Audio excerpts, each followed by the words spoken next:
قوم لا يعقلون۔ اذان و اقامت کے حوالے سے پچھلے دروس میں کچھ بنیادی باتوں کو ہم نے بیان کیا تھا۔ آج کے درس میں کچھ اور باتوں کا ہم ذکر کریں گے۔ سب سے پہلی بات تو یہ کہ جیسے نماز کے لیے شرائط تھے، نمازی کے لیے شرائط تھے، اذان کے لیے بھی شرائط تھے، مؤذن کے بھی شرائط ہیں، لہذا اذان دینے والا ان شرائط کو ملحوظ رکھے۔ اگر یہ شرائط پائے گئے تو اسے اذان دینا چاہیے، اگر یہ شرائط نہیں پائے گئے تو اسے اذان نہیں دینا چاہیے۔ وہ شرائط کیا ہیں؟ ان شرائط پر سب سے پہلی شرط یہ ہے کہ مسلمان اذان دے، کافر اگر اذان دیتا ہے تو وہ اذان نہیں ہوگی۔ تو اذان کس کو دینا چاہیے؟ مسلمان کو دینا چاہیے۔ تو پہلی شرط اذان کے لیے مسلم ہونا، اسلام۔ دوسری شرط اذان کے سلسلے میں وہ یہ ہے کہ اذان دینے والا جب وہ مسلمان ہے تو وہیں اس کے لیے ضروری ہے کہ وہ مرد ہو، عورت نہیں۔ یہ شرط ہے اذان کے سلسلے میں۔ اگر عورت اذان دے دے تو اذان کفایت نہیں کرے گی، دوبارہ کس کو اذان دینا پڑے گا؟ مرد کو اذان دینا پڑے گا۔ تو اذان کے لیے دوسری شرط ذکر ہونا چاہیے، مؤنث نہیں، عورت نہیں۔ تیسری جو شرط ہے اور چوتھی جو شرط ہے بہت اہم ہے، اسے ذہن میں رکھیے۔ تیسری جو شرط ہے وہ عاقل اذان دینا چاہیے۔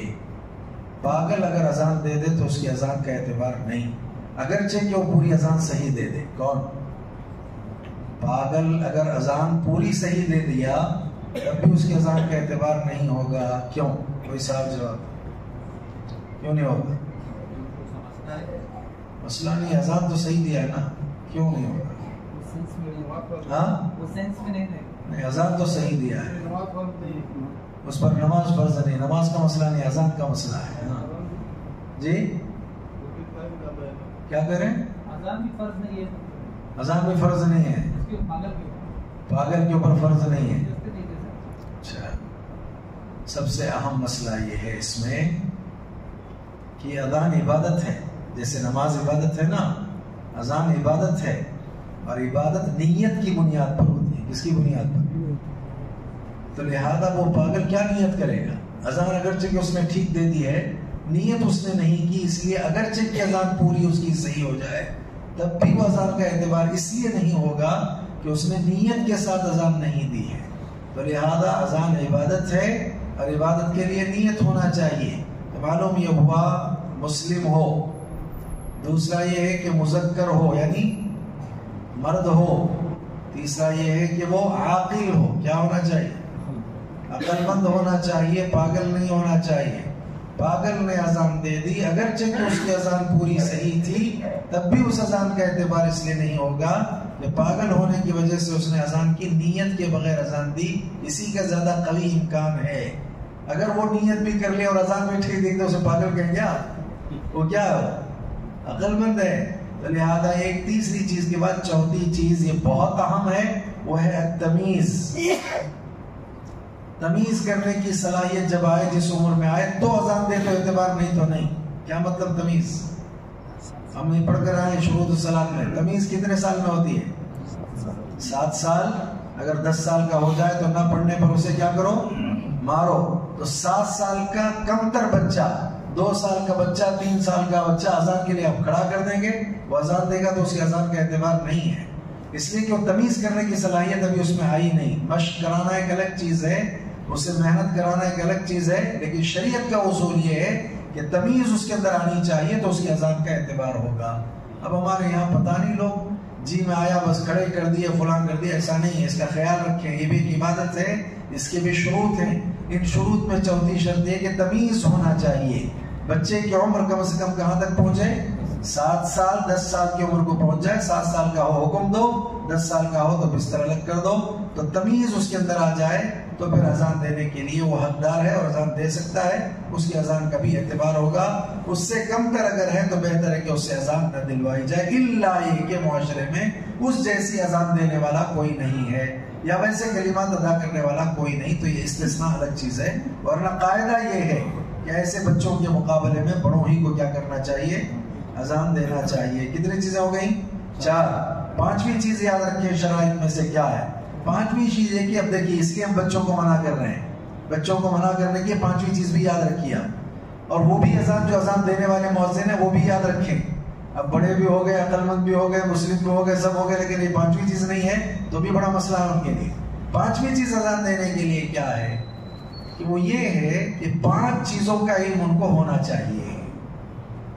مؤذن کو 5 چیزوں کا علم ہونا چاہیے, وہ بھی عینی, آنکھوں سے. نمبر 1 غروب, نمبر 2 طلوع, نمبر 3 زوال, نمبر 4 ہر شے اس کے جو ہے سائے کے بالکل مثل ہو جاتی ہے کہ وہ معلوم ہونا چاہیے. نمبر 5 سورج کے غروب کے بعد مغرب کی صلاۃ کے ادائی کے بعد جو احمر سرخی ہوتی ہے, لال سرخی, وہ زائل ہونے. ان 5 چیزوں کا اسے علم ہونا چاہیے. کتنی؟ 5 چیزیں معلوم ہونا چاہیے. سورج غروب ہو گیا, آنکھ سے دیکھ لیا اس نے, ٹھیک ہے, اس کے علم ہے. دوسرا ہے کہ سورج طلوع ہو رہا ہے, اس کا علم ہے اس کو. تیسرا ہے کہ زوال کب ہوتا ہے, اسے اچھی طرح سے معلوم ہے. تیسرا ہے کہ ہر چیز اس کے اپنے اصل سائے تک کب پہنچتی ہے وہ معلوم ہے. اور تیسرا ہے کہ سورج کے ڈوبنے کے بعد وہ جو آسمان پر لال سرخی آتی ہے وہ سرخی کب غائب ہو جاتی ہے. 5 چیزوں کا اسے کیا ہونا چاہیے؟ علم ہونا چاہیے. اب اس نے 5 چیزوں کو دیکھ کر کے اذان دی ہے. مثال کے طور پر مغرب کی اذان اس نے آنکھ سے دیکھا, سورج ڈوب گیا, اذان دے دیا, تو اس کی اذان کیا ہے؟ ٹھیک ہے, اس کی اذان ٹھیک اور درست ہے, اسے اس کا علم ہونا چاہیے. زوال ہو گیا, زوال کے فوری بعد ختم ہوتے اس نے ظہر کی اذان دینی شروع کر دی, ٹھیک ہے, کوئی مزاحمہ نہیں. اس نے یہ دیکھا کہ ہر چیز اس کے سائے کے مطابق آ گئی ہے, لہذا سائے کے مطابق ایک چیز آ گئی اس کے سائے کے مثل, اثر دے دیا اس نے اذان, ٹھیک ہے.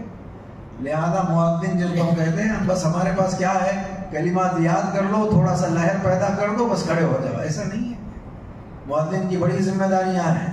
یہ 5ویں چیز ہے کہ اسے 5 چیزوں کا کیا ہونا چاہیے؟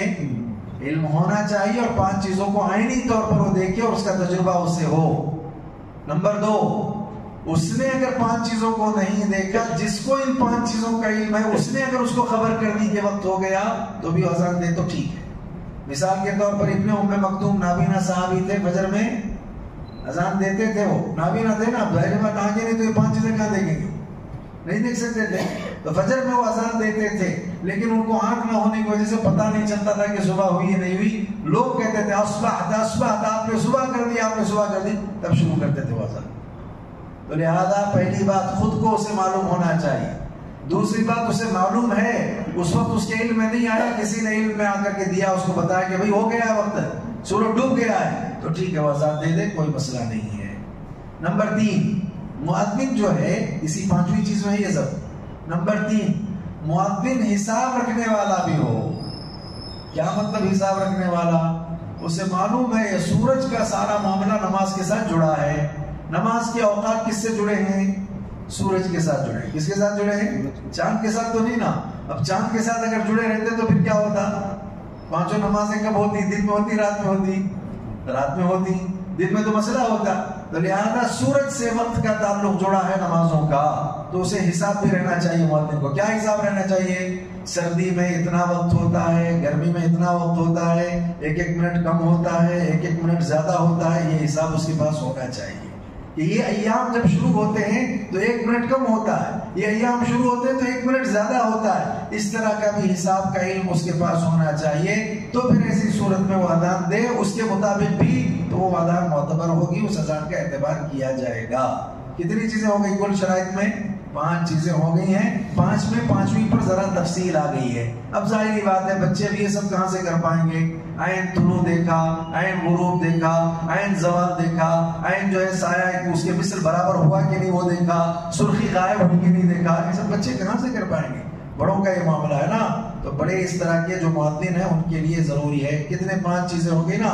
6ٹھی چیز اور 7ویں 8ویں دے کر بات ختم کریں گے. 6ٹھی چیز کیا ہے؟ 6ٹھی چیز یہ ہے کہ جب اذان شروع کرے مؤذن تو وہی آدمی اذان مکمل کرے. ایسا نہیں ہوگا اشہد ان لا الہ الا اللہ کہنے کے بعد وہ بے ہوش ہو کر کے گر پڑا, دوسرے سب آ گئے, اس کے بعد اشہد ان محمد رسول اللہ سے شروع کر دیے, اذان پوری کر دیے, تو یہ اذان نہیں. یہاں بعض کا مسئلہ نہیں. امام کا کیسا رہتا ہے؟ امام کے احکام الگ ہیں یہاں کے. وہ اگر کچھ چھوڑ کر چلا جائے تو بعد والا آ کر کے اسے کیا کرتا ہے؟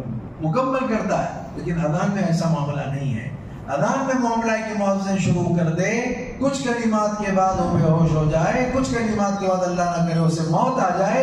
لہذا ایسے موقع پر دوسرا آدمی آئے گا اثر نو اذان شروع کرے. کیا کرے گا؟ وہ شروع سے اپنی نئی سے اذان اس کو دینا ہے. اللہ اکبر اللہ اکبر اپنا اذان اس کو شروع کرنا پڑے گا. فقہی مسائل میں سے اسی کو اہل علم ترجیح دیتے ہیں کہ اس کو پوری اذان دینی پڑے گی. ٹھیک ہے. اچھا, اب آخری جو مسئلہ ہے وہ یہ ہے کہ اذان جو دے رہے ہیں ہم, بہت ضروری ہے کہ اذان کے کلمات صحیح ادا ہونا چاہیے. اگر کلمات صحیح ادا نہ ہوئے اور ایسا آپ نے اذان دیا کہ اس میں معانی میں تبدیلی واقع ہوتی ہے, اور اگر جان کر کے آپ نے کیا تو کفر لازم آ سکتا ہے, آپ دائرہ اسلام سے باہر جا سکتے ہیں. بھول کر کے اگر ایسا ہو جائے تب بھی اذان وہ پوری اس کا حق ادا نہیں ہوگا. اس میں سے 6 کلمات کی طرف توجہ دلا رہا ہوں آج. سب سے پہلے اللہ اکبر الف سے شروع ہوتا ہے. اشہد ان لا الہ الا اللہ کس سے شروع ہوتا ہے؟ حمزہ سے. اشہد ان محمد رسول اللہ کس سے؟ حمزہ سے. یہاں بعض لوگ غلطی کرتے ہیں, اس سے کفر لازم آ سکتا ہے اگر جان بوجھ کر کے ایسا کریں. تو کیسے؟ اللہ اکبر اللہ, ختم ہو گیا. اشہد ان لا الہ الا اللہ, اشہد ان لا الہ الا اللہ. اس کا مطلب کیا ہوا؟ آپ یہاں سوالیہ نشان بنا کر پوچھ رہے ہیں کیا اللہ بڑا ہے؟ کس سے پوچھ رہے ہیں؟ لوگوں سے پوچھ رہے ہیں. اس کا مطلب آپ کا ایمان نہیں ہے, آپ گئے دائرہ اسلام سے باہر ہو گئے. جان بوجھ کر کے اگر ایسا کھینچو گے, یا اذان کے کلمات بہت صحیح ادا ہونا چاہیے. اللہ اکبر, اشہد ان لا الہ الا اللہ, اشہد ان محمد رسول اللہ. سوال سمجھے کہ سوال کیا میں یہ گواہی دوں کہ اللہ کے سوا کوئی معبود نہیں؟ کیا میں یہ گواہی دوں کہ محمد صلی اللہ علیہ وسلم اللہ کے رسول ہیں؟ یہ سوال کیوں کر رہے ہیں آپ؟ کیا اللہ تعالیٰ بڑا ہے؟ تو یہ استفہام ہو جائے گا, اس سے کبھی کفر لازم آ سکتا ہے. تو یہاں استفہام ہے ہی نہیں, ڈائریکٹ خبر ہے اللہ سب سے بڑا ہے. میں گواہی دیتا ہوں کہ اللہ کے سوا کوئی معبود نہیں, میں گواہی دیتا ہوں کہ محمد صلی اللہ علیہ وسلم اللہ کے رسول ہیں. یہ ڈائریکٹ آپ کی شہادت ہے. شہادت جا کر کے سوال شروع ہو گیا. اللہ کی بڑائی بیان کرنے کی خبر دینے کے بجائے سوال کر رہے ہیں آپ. لہذا یہ پہلی بات یاد رکھیں آپ, اللہ نہیں, اللہ اکبر اللہ اکبر, یہ اللہ اکبر اللہ اکبر. ٹھیک ہے. اس کے بعد اشہد ان لا الہ الا اللہ, اشہد ان محمد رسول اللہ. ٹھیک ہے. تو پہلی چیز اس غلطی کا خیال رکھنا. دوسری غلطی اللہ اکبر اللہ اکبر. کیسے کیا؟ بر نہیں, بار. کیا مطلب بار کا؟ حیض کا خون, شیطان. بار کا کیا مطلب ہے؟ تبلا بجاتے نا جو تبلا. یہ سارے مطلب آ جائیں گے اس کے. پھر کیا مطلب آپ دینا چاہتے ہیں؟ اللہ کیا کرنے والا ہے؟ الیاذ باللہ. کفریہ بات ہو جائے گی. اگر شیطان کو مفہوم لیں گے تو اور کفریہ بات آئے گی. بہت غلط مفہوم ہوگا. اس لیے اذان کے سلسلے میں جس کو مکمل پریکٹس ہے, جو مکمل طریقے سے کلمات صحیح ادا کر سکتا ہے, وہ اذان دے. اگرچہ اس کی آواز ٹھیک نہیں, وہ آواز بہتر نہیں کر سکتا, سادے انداز سے دے لیکن کلمات صاف ادا کرے. ٹھیک ہے. دوسری بات, بار نہیں, بر. اللہ اکبر اللہ اکبر. ٹھیک ہے. 2 غلطیاں ہو گئی. تیسری غلطی بعض لوگ کیا کرتے ہیں؟ اشہد ان اشہد ان اشہد اشہد ان. کیا تشدید کس پر لاتے ہیں؟ شین پر. اشہد ان محمد, اشہد نہیں کہتے, اشہد ان یا اشہد. اشہد ان محمد رسول اللہ, اشہد ان اشہد ان لا الہ الا اللہ. نہیں, یہ اشہد کے معنی کیا ہوتا ہے معلوم ہے؟ سخت. کیا مطلب ہوا اس کا؟ میں بہت زیادہ سخت ہوں, یہ کہ اللہ تعالیٰ کے سوا کوئی معبود نہیں. کیا مطلب؟ میں گواہی دیتا ہوں کہ معنی ختم, سختی کا معنی آ گیا, شدت کا معنی پیدا ہو گیا. نہیں کرنا ایسا. اشہد اشہد اشہد یا اشہد لا الہ الا اللہ. نہیں, غلط ہے یہ. بعض لوگوں کو دیکھا کہ ایسا کرتے ہیں. تیسری غلطی حی علی الصلاۃ، وہ گولتے ہا ہے نا وہ نہیں نکالتے، صلاۃ نہیں، صلاۃ کہاں رکے؟ وہ لا پر آ کر رکے. حی علی الصلاۃ، تو صلاۃ کا معنی سورہ غاشیہ میں پڑھتے ہیں آپ، بس کیا ہو سیصلا نارا نہیں، وہ سورہ غاشیہ میں ہے، وہ یصلا النار الکبریٰ الذی یصلا النار الکبریٰ، بڑی آگ میں داخل ہوں گے یہ لوگ. تو یصلا ہے وہاں، صلاح جو لفظ بول رہے ہیں نا، اب صلاح ہا کے بغیر اگر صلاح لاؤ گے آگ ہو جائے گا. مطلب ادھر آؤ، کدھر آنا؟ حی علی الصلاۃ، نماز کے لیے آنا نہیں، کدھر آنا ہے؟ کہاں جانے کے لیے آنا؟ صلاح کے معنی آگ نا، کہاں جانے کے لیے آنا؟ جہنم کی آگ میں جانے کے لیے آؤ. کدھر بلا رہے ہیں؟ تو الذی یصلا النار الکبریٰ، وہ یصلا اسی سے ہے. لہذا معلوم یہ ہوا کہ صلاح کہتے ہیں حی علی الصلاۃ، کیا صلاح؟ صلاح ہا کی آواز آنا چاہیے تو مفہوم اس کا ادا ہوگا، نماز کے لیے آپ بلا رہے ہیں. ایسے ہی حی علی الفلاح، کیا مطلب فلاح؟ فلاح کا معنی چٹیل میدان. کون سا میدان؟ ریگستانی علاقے کا جو میدان رہتا ہے اس کو بولتے فلاح. پولیس بتاؤ کدھر بول رہے ہیں؟ چٹیل میدانوں کی طرف آؤ. تو بولے گا مسجد 4 دیواری ہے تو وہاں آنے کے بجائے بلا رہے کہاں؟ میدان، چٹیل میدان میں. کون سے میدان میں جانا؟ فلاح کیا ہونا چاہیے؟ فلاح. تو اس طرح ہا آپ نکالیں گے تو کامیابی ہوگی مطلب اس کا، نہیں تو مطلب ہی بدل جائے گا. اچھا بعض لوگ کیا کرتے ہیں صلاح کے بجائے سین نکالتے ہیں، حی علی الصلاۃ. یہ صلاح کیا ہے؟ یہ صلاح، تو یہ سوال کرنے کے مفہوم میں آ جائے گا، دوسرے مطالب اس میں نکل جائیں گے. آپ حی علی الصلاۃ نہیں. بعض لوگوں کو بڑا شوق ہوتا ہے اذان دینے کا اور سیدھے مائک پر کھڑے ہو جاتے ہیں صاحب کھینچ کر کے. اسی لیے کہا بعض لوگوں نے لہن کے پیدا کرنے میں معنی بدل جاتا ہے، تو پھر ایسی صورت میں ایسے مؤذن کو اذان نہیں دینا چاہیے.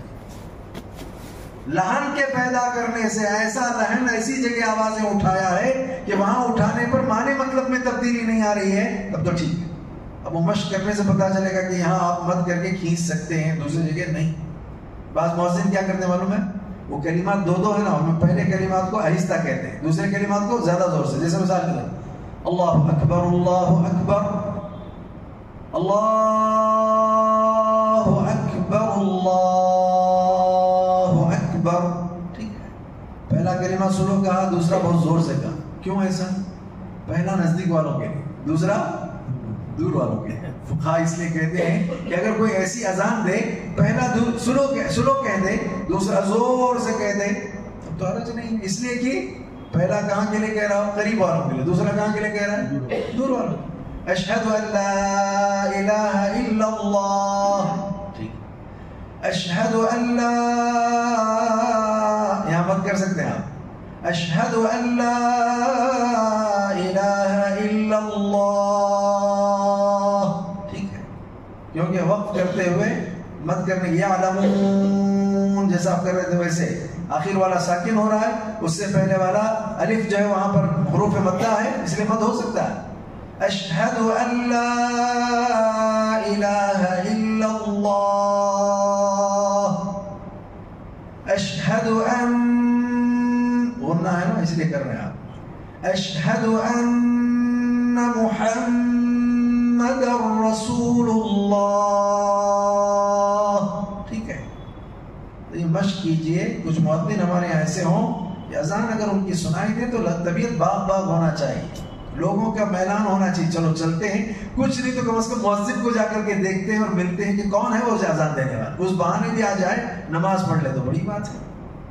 لہذا اب یہ موضوع پر اور لمبی باتیں ہو سکتی ہیں، لیکن میرا خیال آج کے درس میں یہ 7-8 باتیں جو بیان کی گئی ہیں اذان اور اقامت کے حوالے سے، مطلب اذان کے حوالے سے، انشاءاللہ اور کچھ باتیں اس کی ہیں اگلے دروس میں مجھ سے وعدے کریں گے. آج کے لیے اتنا کافی ہے. اللہ مجھے آپ سب کو سارے احکام پر عمل کی توفیق دے. وآخر دعوانا الحمدللہ.